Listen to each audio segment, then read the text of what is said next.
Nananawagan si Vice President Sara Duterte sa publiko ngayong Kapaskuhan na magpatawad at magmahalan. Ayon kay Duterte, ang diwa ng Pasko ay hindi lamang dapat manaig sa buwan ng Disyembre kundi sa lahat ng araw. Sa kabila nito, una nang sinabi ng bise na maghihilom lamang ang kanyang hidwaan kay Pangulong Bongbong Marcos Jr. kung mauunang humingi ng tawad ang presidente at kanyang mga kaalyado. Una na ring sinabi ni Inday Sara na siya mismo ay walang balak magpatawad sa ngayon.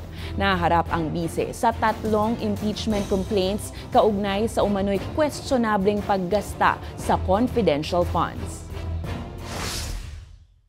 Higit sa mga material na bagay na ating matatanggap ngayong Pasko, tayo ay inaanyayahang magbigay ng pag-unawa, respeto at pagmamahal sa bawat isa, lalo na sa mga mahihirap at may karamdaman.